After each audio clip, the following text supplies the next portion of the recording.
En 1 Corintios 16, versículo 1 al 4, aprendemos un principio muy interesante acerca de la gratitud y las ofrendas en la iglesia.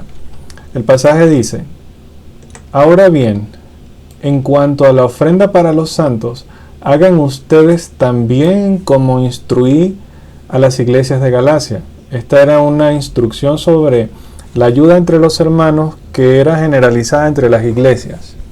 La instrucción dice que el primer día de la semana, cada uno de ustedes aparte y guarde según haya prosperado, para que cuando yo vaya, no se recojan entonces las ofrendas. Este pasaje lo que habla es de una instrucción especial que el apóstol Pablo había dado para las iglesias de Galacia y las iglesias de Macedonia, si mal no lo recuerdo, ¿sí? Perdón, las iglesias de Macedonia y Acaya, como dice acá, acerca de una ofrenda que se iba a enviar a Jerusalén. Normalmente nosotros pensamos que este es un pasaje que habla de las ofrendas en general, las ofrendas típicas que se reciben en la iglesia. Pero la realidad es que esta ofrenda era una ofrenda especial, no era la ofrenda típica que se recibe en la iglesia.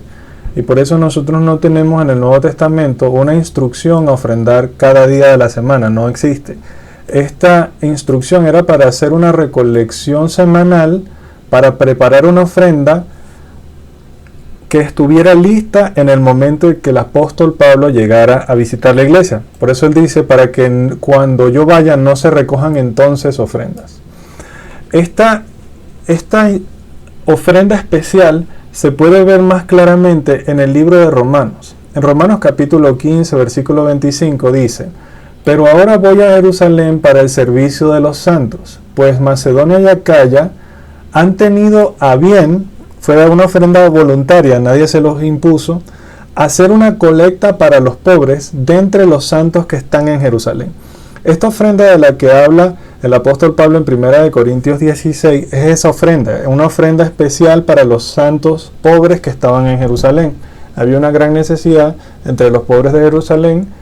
Pablo le informó eso a los creyentes de Macedonia y Acaya, y de esa manera ellos decidieron enviar una ofrenda para esos creyentes pobres. Y la instrucción de 1 Corintios 16 lo que procuraba hacer era eso: preparar a los corintios para que las ofrendas estuvieran ya recolectadas en el momento que Pablo fuera a visitar la iglesia.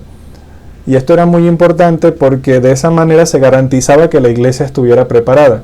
Y en 2 Corintios capítulo 8 y 9 vamos a ver más claramente que Pablo le preocupaba que a los corintios se les olvidara esta motivación que tuvieron en algún momento y entonces no estuvieran preparados cuando se fuera a recolectar la ofrenda. Y por eso vemos esta instrucción especial en 1 Corintios 16, 2.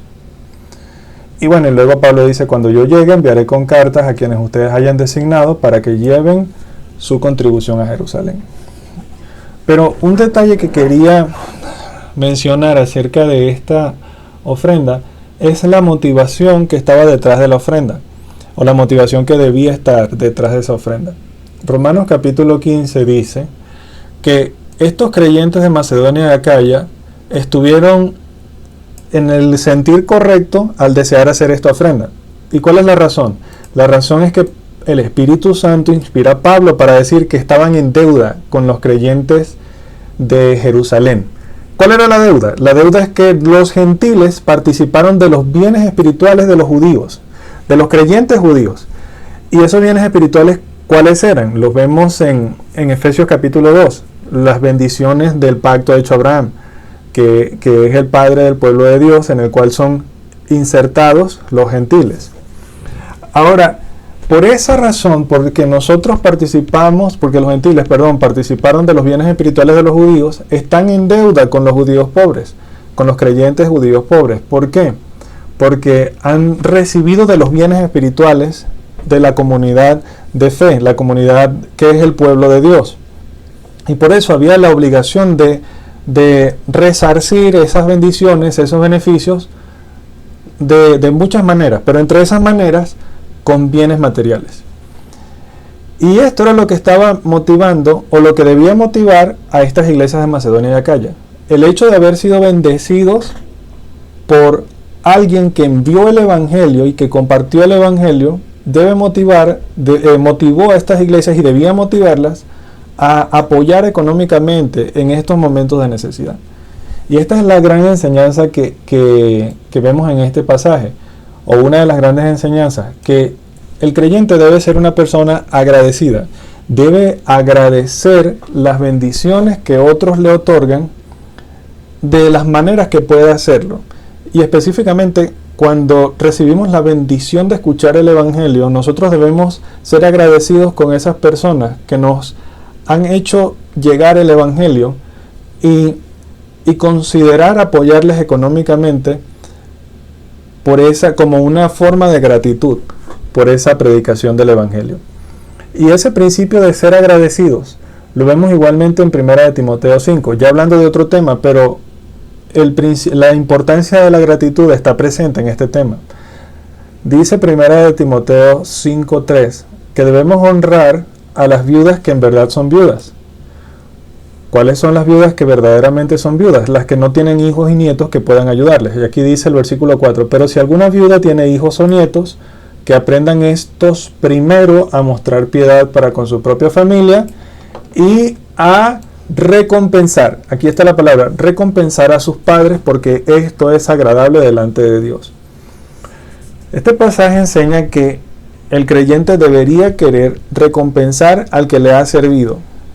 Y esa era la idea que estábamos compartiendo, que hemos estado compartiendo en esta reflexión. Debemos recordar a las personas que nos han hecho bien y desear recompensarles. Esto debe ser algo que debe estar en el corazón del creyente, y en particular esto debe incluir bendecir a aquellas personas que nos han predicado el Evangelio. Nosotros hemos participado de toda bendición espiritual en los lugares celestiales gracias a esa predicación del Evangelio, y por eso debemos estar dispuestos a apoyarlos económicamente.